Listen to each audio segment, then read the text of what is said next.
लेकिन जो है मजबूती साइड पे एक स्टॉक जो कि ट्रेंड में तो ज़बरदस्त है, लेकिन वो मंदी की साइड में दिखाई दे रहा है। और जैसे जैसे कुछ अच्छी खबरें यहाँ बननी शुरू होती हैं, कुछ ना कुछ झटका लग जाता है। अंबाला मैम, बीएचईएल यहाँ पर जो है सरकार मतलब अच्छा खासा रफ्तार पकड़ रहा था, सरकार ने कहा हिस्सा बेचेंगे, ओएफएस के जरिए बेचेंगे। अब वो आएगा 8% नीचे डिस्काउंट पे, तो 5.5% की गिरावट तो आज आ गई है बीएचईएल को लेकर के। 260 261 का भाव यहाँ पर देखने को मिल रहा है। कहा ये भी जा रहा है कि 5% तक भी हिस्सा जो है वो बेचा जाएगा। आज से खुल गया ये ऑफिस और ये जो है 254 पे आएगा, तो ये उसके चलते जो है वो प्रेशर देखने को मिल रहा है 254 का। वो दोबारा जो है फिर से ये क्या 250 के आसपास आ जाएगा। जो लोग हायर लेवल पे 300 के आसपास बैठे हुए हैं, 300 के नज़दीक, या कुछ लोग नीचे बैठे हुए, क्या करना चाहिए? और क्या अभी ओएफएस में ट्राई करें या फिर अभी बीएचईएल में करंट लेवल पे भी खरीद सकते हैं? ओएफएस में जब भाव दिख ही गया है कि उतने पर आएगा तो वो बहुत जायज है और उसके इनफैक्ट थोड़ा सा और नीचे भी आ सकता है। तो करंट लेवल पर मत खरीदिए, ओएफएस का वेट ही करो, पहली बात। दूसरी बात ये कि ये ऐसे स्टॉक नहीं है जिसको आप डेली ट्रैक करें। मतलब एक बार ले लिया तो छोड़ना पड़ेगा, और छोड़ के आपको ये कुछ दिन के लिए इसके साथ आपको रहना पड़ेगा कुछ दिन के लिए, ताकि जो भी मूवमेंट है, पड़ा भी है तो ऐसा नहीं है कि ये बिल्कुल ही कुछ नहीं कर रहा है, डिविडेंड तो दे ही रहा है। हालांकि डिविडेंड के लिए हम लोग इन्वेस्टमेंट नहीं करते, बट इसको समय चाहिए।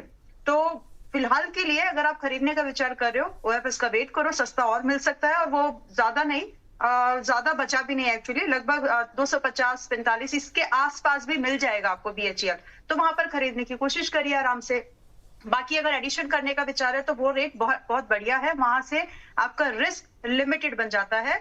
आप ये मान के चले कि आपको स्टॉप लॉस सिर्फ 235 पर ही मेंटेन करना है फिर, जबकि अपसाइड खुल जाएगी। और अपसाइड आप मान के चले कि लगभग 300 रुपए से लेकर के, अगर पूरे दिसंबर की बात मतलब 26 की पूरी बात कर लूं, तो 300 रुपए is the bare minimum target जो मिलेगा हमको, और लगभग 370 रुपए का टारगेट मिल जाएगा। पेशेंस रखो, देखो जैसा स्टॉक वैसे स्टॉक, आप उसकी चाल तो नहीं बदल सकते। तो स्टॉक को समझ लो, अपने स्क्रिप्ट को समझ लो, अपने उसके हिसाब से उसके, अगर आपको उसकी चाल समझ में आती है तो उसको पकड़ो, अगर नहीं तो फिर छोड़ दीजिए। It's simple. तो फिलहाल बीएचईएल सस्ते में मिल जाएगा, वहां खरीद लीजिए, पेशेंस होने की जरूरत नहीं है। और ये आपको पेशेंस रहने का एक दे रहा है कि आपको शांति रखोगे मेरे साथ तो मैं पैसा बना पाऊंगा, अदरवाइज नो। तो हाई लेवल पे जो लोग हैं उनको घबराने की जरूरत नहीं है ना?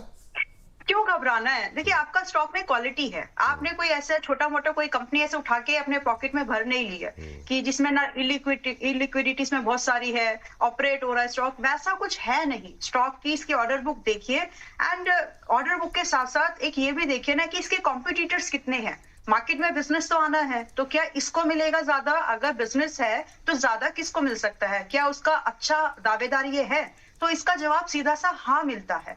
तो सिंपली बात है कि आपने जो ये स्क्रिप्ट है, ये समय की डिमांड करती है, और इसका मार्केट की पोजीशनिंग इक्विटी जो है अच्छी खासी है, और फ्यूचर में इसका जो दबदबा जैसे हमको बोलना चाहिए, गवर्नमेंट प्रोजेक्ट्स के लिए हैवी इलेक्ट्रॉनिक्स जो भी बनते हैं, आप बहुत बड़ा डिस्कशन हो जाएगा, बट ये उसका एक अच्छा दावेदार है।